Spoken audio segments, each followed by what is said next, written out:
ever. That's what it feels like. This feels like this is the Super Bowl of Fortnite events, and it's not. It's just beginning. Does he have a headset on too? No. He's just going for it. Okay. Interesting play. I love it. This kid's a troll. Sorry, lucky landing. We'll see if this pays off for him. Speaking of Aiden and Nick Merckx, we already got a crowd cheering here as soon as Aiden shows up on the screen. And Whoa! Barnell just punch. You got Nick Merckx inside the main building. He always drops some early rockets for Aiden is going to be pretty important. Aiden! Especially if nobody else has shield yet. Full shield! Could have a full shield. You can swap weapons out. He's going to get that a green AR. Clingers on the ground too as an option to fill the last slot. Flower on the outside. Some C4. Switch to attack. Shotgun shot. Whips a little bit left and right. A body shot. There we go. 33 as well. He's got to be low, and there it is. Bothsy goes down. Yikes. 38 HP left for Flower. That was a yikes he does fight. Have a little bit. You think Crashy's going to sprint on over, right? Yeah. Oh, yeah. Saf, who has always been landing at the top of Valhalla or Viking Village here, does it yet again. Drum gun on the ground. He's got Jumpman nearby. Does have a health advantage. There's a rift there too, so no matter how long this fight plays out, out, Jack, they can go to the last second, and whoever's left can escape. Tenpo just eliminated Nice. Here's a look at Kevy in a shotgun engagement. The tack not coming out on top quite yet. It's actually a battle with Tenpo, who has one elim so far. Kevy is as weak as he could possibly be, and there's another elim for Tenpo. We were just talking about up at the Lynx crashing did push on that fight on Flower and got the elimination as well. You got Aiden fighting a little box on the outside here. Hopefully now somebody who's dropping in from above. A lot of damage, and Sakairos gets the elimination on Aiden early, which means no more final round. Rex sees Sakairos out in the open, and this is what happens with Tilted when there's this many people landing here. It's a completely different ball game, as you've got to be worried so much about these third-party engagements. But oh my goodness. Since we last checked in here, Jumpman looted 2 chests and actually got full shields from it, which will now give him a huge health advantage over Saf. Saf's got to be worried about this one now. As again, he's stuck at just around 100 HP flat. The Tilted Rex, who just got that outside elim, he was watching the fight go down. Now looking for tendons. Probably going to try and go down inside. Not necessarily the best time to push. This is air jump shots on Boyer right there. Down at Lucky Landing gets his first elimination for the game. Back up top, Saf. He's gonna snipe him. We were just watching. He's gonna snipe you. Jumpman, most likely still full shield, full HP. Hysteria, I believe, in the feed. Just got an elimination with a fall. Must have dropped someone off of a structure. Saf getting a shot there. Jumpman, the laser from the green drum gun, gets his first even. And honestly, that's the big difference. He got all that extra shield, pushes on up to Saf, and the game kind of ends shortly thereafter for him. Here's Rex still in Tilted. That epic scoped assault rifle. Static Bartnologist, I would bet Nick Merckx is still inside the big gray tower. Wouldn't have it any other way. But Nick's dead. Oh, he's not dead. Up this RV to get as many materials as possible now. Nate Hill died? If you're Rex, you've got to be so worried because you know all eyes are on him right now. Morg's gonna win. Cheeky, unless someone takes that for just another 13 brick. That actually lets him build 2 more structures. You see in the top right how close these two players are rotating against each other, just trying to figure out what angle the other is going to come from, where the best position to push to is going to be. And this was Dakota. If you remember, Tenpo was around here who had 2 elims, so he was, oh my. Look, he even said it. Wow. And I can tell you right now, Tenpo, not a happy camper, as there is perfect accuracy coming on in. Now this is the very southeast corner of the map. You can see kind of in your mini map there. An interesting thing about this building is there's a basement underneath. You could be on the roof, you could be inside, but a section of it drops down one more time, and there's actually a chest spawn in there. So you might have a player hiding inside, and this is a launch pad kind of sneakily hiding. He's gonna back out of this. I think the threat of the zone potentially too much for Rico. Even he's at 150, which is fine. He could have taken the engagement, but you mentioned FaZe Tenpo getting eliminated. FaZe Replays just got knocked out of this one as well. Yeah, Nick's dead for sure. Just tendons, ecstatic, all around. Big Gray, this is hysteria with Explodes. Don't tell me. Don't tell me. Okay, Explodes don't connect, but that was either way, knocks him down. On the feet. And here's Wheels. CBK Flame getting dropped on out of this one. Now, that shot, that angle we had on Tilted Towers, I did not see Nick Merckx running around. Yeah, I'm not sure I'd love to hear an update on exactly where he stands. Nick Merckx and Aiden, 2 players we've watched the story of develop over the course of this final week of Summer Skirmish. Wheels coming out of Lucky Landing with 2 eliminations. One more is going to get him a point and put him in a better position.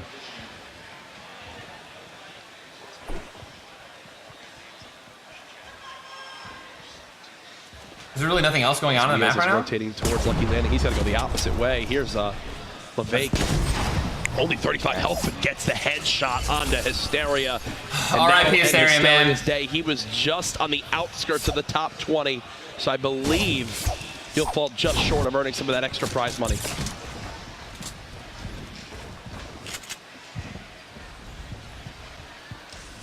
Now, Courage, some of these players, do you think they're going to make, since this is the final game, they're going to make decisions based solely on that? They're going to maybe play it a little bit differently than they would have any of the previous games? I would think so. I mean, if you're one of those people that literally is still at 0, I feel like you kind of go for it in some scenarios. Yes, 3 points would be enough to move you towards a victory royale, but as we've seen, those are, you can't rely on getting a victory. You know, like you could try to play for it, but the way that the end of these games are, and how all these rotations are with 40 people in these small areas, I'd almost rather play a little bit more aggressive and get get 5 elims maybe, and then a top 10, than having to worry about getting a victory royale to get 3 points.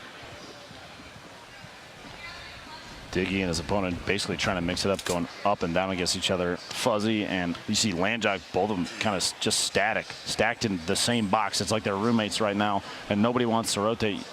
Kind of had a spin around angle there, watching just how many people are very distant from them, which means, I mean, there's not necessarily a chance of a third player coming in that engagement, but neither of them want to fight anybody. I think he's going to have to wall himself in. The rocket coming in kind of exposes his opponent inside the same structure. It's time for one of them to engage the other.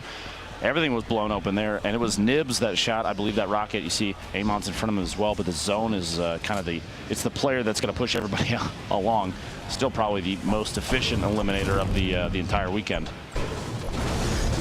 Bro, I cringe. Through structures, he wants this elim. I cringe so when you have no mats. He doesn't even have mats. It's like an all-in sort of thing right here from both players. As there's also Wheels still here, who's bandaging.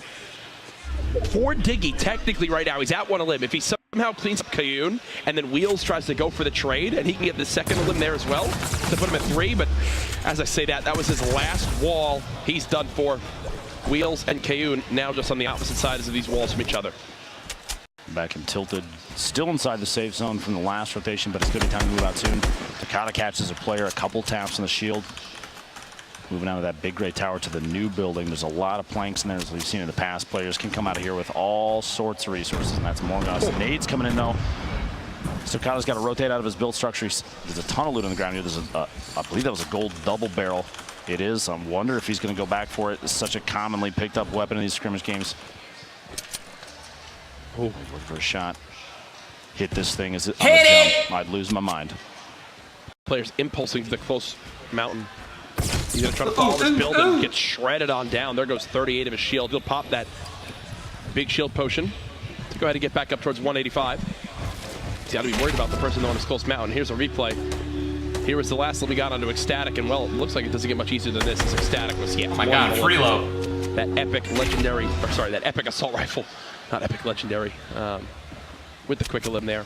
2 elims for himself so far, 54 players remaining. He's still in tilted, but this zone so far pushed west. Only 1 player alive right now, currently has 3 eliminations. Those Wheels.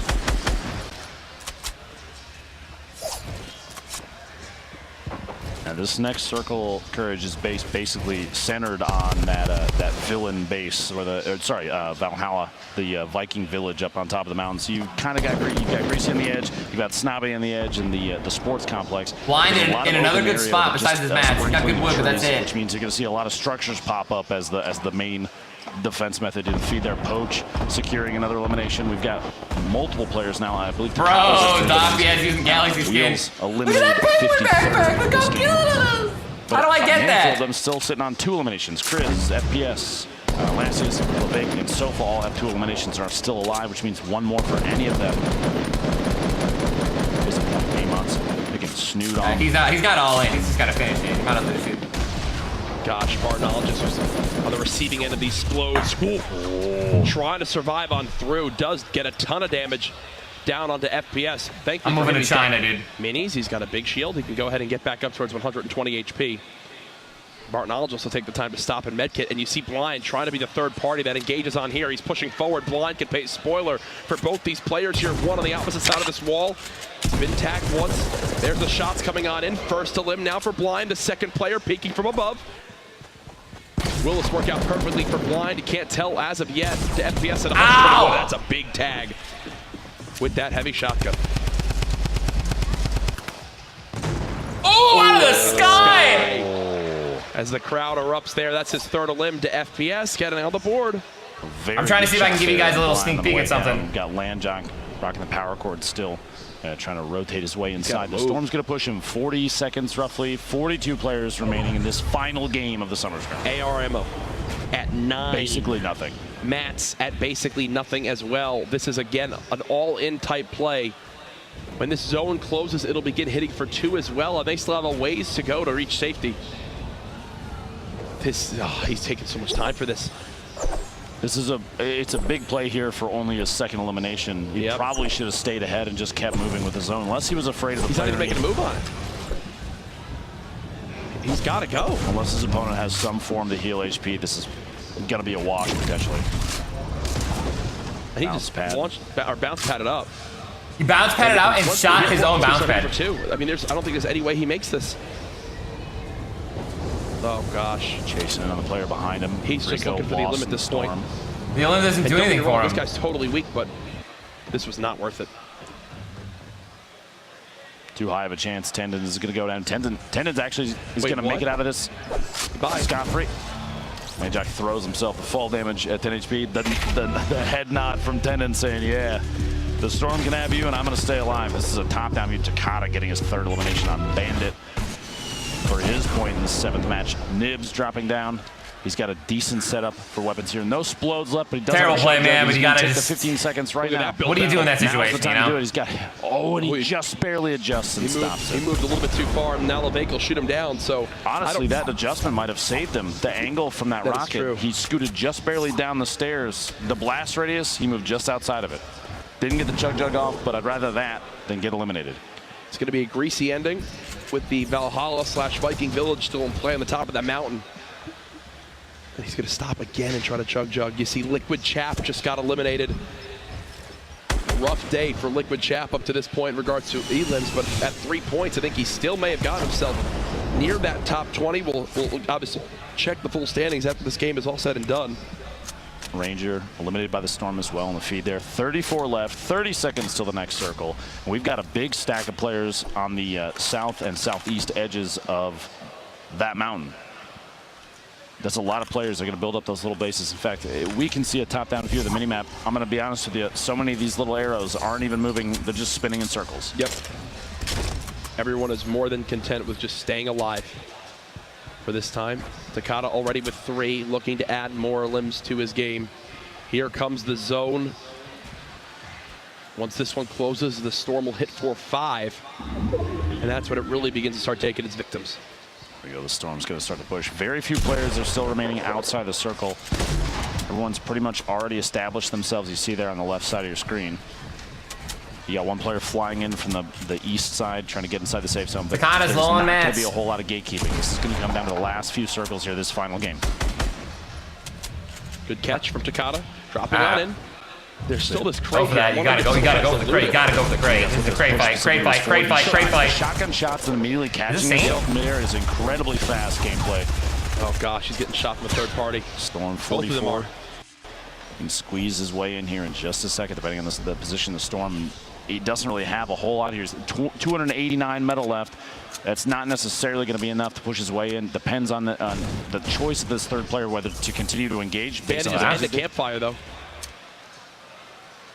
There we go. Well, I was talking about a second ago. These are all the little pods. Everyone's decided to to build their apartment complex here, basically. Play for the late game.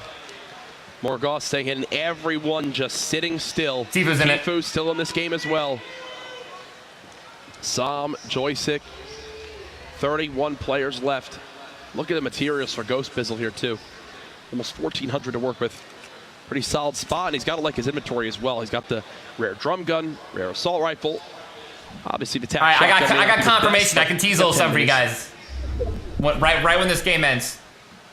There you go. The next circle, honestly, pretty much nobody inside, so everybody's going to have to rotate to that southwest edge. A bit of cliff play, some water, barely any water in play here for the next circle, but everybody's got to move. And Bizzle, along with a number of other players, are going to take the opportunity very early, get ahead of the rest of the crowd. Just over 60 seconds remaining. Third-party shots going to happen like that. Bizzle's got any player that rotates early is going to get tapped at. The goal there, people are looking for their first, second, even third elimination, trying to get as many points as they can. But man, early movement, getting ahead of the game, especially as we've watched these games develop over the course of the day, it's always paid off. Poach, player we've had our eyes on quite a bit, hiding down here underneath. They have those catacombs, a number of different little compartments to hide in, making it more difficult for his opponents to track him as he moves. Bizzle rotating back in. He's going to run potentially into Poach's structure here, probably to his front left in just a second, depending on his decision to keep moving. He's going to build right at the edge of the zone. A great choice, too. He has a chance now to look out any windows he can edit and just take pop shots if he has enough ammo. People.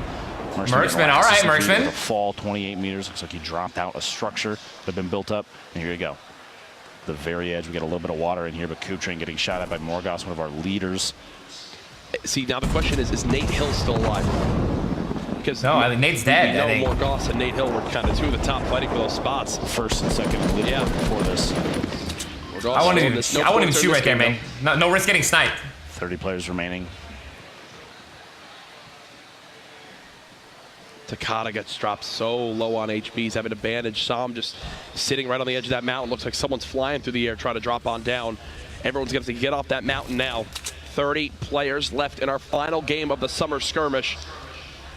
Again, when this game is over, things will be calculated and we will know where everyone stacks up to see what chunk of the prize money they'll be taking home of the 1.5 million. Now, if you're wondering what these fast edits are, it's basically letting the metal repair so we can see through it for moments like this. Quickly edits out, makes a window, edits out again. Tifu, you can hear Tifu shooting. Tifu got a kill. Takata, one of our higher elimination players this game. FPS getting sprayed from the side. He's got the layer up because there's multiple players in here. I believe the one he was just shooting was spinning like a top, got a second to live. Anything he could. That was on the base soldier. 28 players left now. Morgos trying to establish his 30 limit. This is FPS with 5. Morgos again does get the third elimination. More got another point. That's a point for him. Ripmate here hanging out on the very edge of the circle. And the Morg's gonna win. Strugs out. Gorilla gets Fulmer from TB. Morgos gets another. So 4 limbs for Morgos. Expanding on the lead he had. It's going to take some incredible performances at the end of this to potentially dethrone him.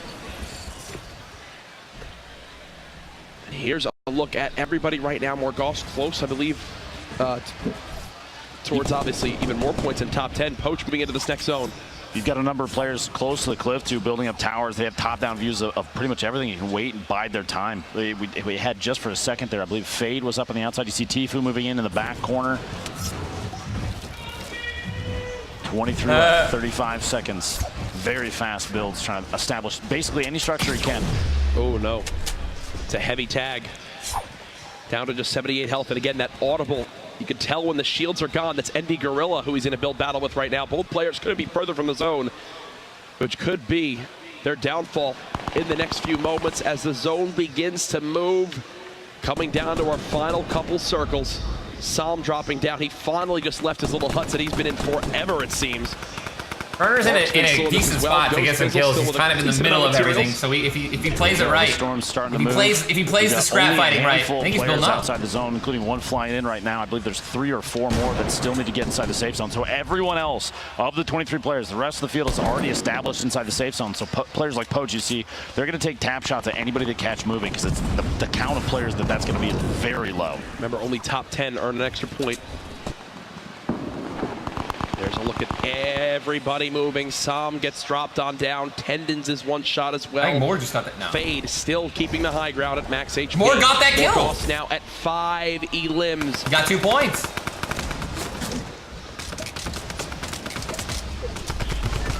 Fade picking up an elimination in the feed. That high ground off. If he gets if the entire slurp takes, he'll be back to 100-100. Looking for more. The next zone about to be in play. Joystick still playing the high ground. You got C9 Chris there as well. Marksman Around the middle of those builds. Look at how weak tendons is. Ross took a little bit of damage in there. Use the campfire to try and push up his HP so that the slurp, like we've talked about before, it takes up your HP first, it fills that, and then switches over to shield. But his hope was to try and get every single point he could out of it. Joystick won in this game. Top 19 right now. Everyone moving. Poach using as little materials as possible. The sign of a great player, making sure he makes the most of all these late game builds. He's basically positioned himself perfectly for this next zone. As he begins the builds, everyone having to move. He's got one just in front of him. It's Morgoss of all people. 72 hours nearby as well. Poach inching forward, gets tagged heavy. He'll place a trap too. Come on, run on in if you'd like. 18 players left, 10 seconds till this thing closes, and then we find out what direction they're going to have to go next. Morgoss, 5 eliminations still. Look at his inventory. 860 volts in a minigun. He can spray this forever. Almost gets caught off guard. The edit there, bit back just a little bit. He's very low on materials now. Only 20 hours left. Just got dropped by the storm. More fights going on around. 14 players. 14 players remaining. It all comes down to this. You see it, look at everybody. Fade going down to the bottom of the screen. 13 players left. Chris goes down to Cease. Marksman still alive. Trying to snipe. Trying to snipe on top. As well. Poach just hiding in his little box, and Trizva, most HP left in the lobby at max 200. More just secured the win. He's got this. Morgoss, but go. Not a lot of materials. Good for you, brother. Shields. It's making him have to second guess these decisions. 11 players left. The final match, Game 7 of the Summer Skirmish. In the rotation, everybody's got to go west. Everyone's got to move. Here we go, folks. It's all going to develop quickly. Right in front of Morgoss. Tries at the shot. Nothing as of yet. Turns the corner. Spraying on down with the drum gun. The storm at his back. He's only got one direction he can go, and that is forward. He breaks the wall. Looking to reload this double barrel. We know how lethal this can be as he moves close. He killed Tifu. There's a shot on the Tifu. Cease with the trade. 8 now left as everyone. He got top 10 too. He got 3 points. He wins. Morgoss wins. Left her on the edge of the Sofa fall damage. There goes Sofa. As he took a tumble, Poach down low, playing the low ground. Triz trying to pop this big shield. These are our final players left. All the weeks of competition leading to this point. 6 players remaining. Marksman with the most health drops on down. That's actually Poach, who I believe is spraying at him right now. Marksman could have a big game on his hands. He's had a pretty quiet. He can get 4 points. He can do real good here. Player in the house. That's Poach. You got Coop Tree all the way on top. Spray down coming in. Poach with another limb. He's now at 3, which will earn him another point. Could Poach be making a sneaky move? Oh! Goes through the doors. He closes it. Marksman sneaks on in. That's another point. He's down to just 12 HP. Only gets a quick little tag there. Top 3 now. Coop Train, Triz, and Ghost Bizzle. This is it. Remember, Victory Royale is a $25,000 prize. Coop Train has bandages. He's playing the high ground. Triz couldn't have less HP. I'm wondering if Coop Train knows this. He's trying to make a bounce pad play. Nothing as of yet. Coop Train trying to storm. He flies. No, he's in the storm. What are you doing? This is it. Coop Train. This is it. Ground dropping on down. This is it. Coop Train, I don't think he's done that well. He needs this win. $25,000. Here he goes. He's got 1 layer on. No scope him. Will it be a heal up? Oh. No, he gets in his face. No, Bizzle! Oh my God! Bizzle! Bizzle! $25,000 richer. You thought he had it. You thought he had it, but here it is from Ghost Bizzle's perspective. How weak was he? How weak was he? Oh no, this could be heartbreaking. This could be heartbreaking. 26 left. That was 5 limbs and a Victory Royale. That'll put him with a nice 5 point FORTNITE is my city. Just gifted 100 subs. I'll tell you right now, Ghost Bizzle made himself a hell of a lot richer. Absolutely incredible finish there. The 7 games. I needed to be more courage, to be quite honest with you. It's I just can't get it. FORTNITE is my city, dude. Yes, it is, man. Players like Bizzle right there.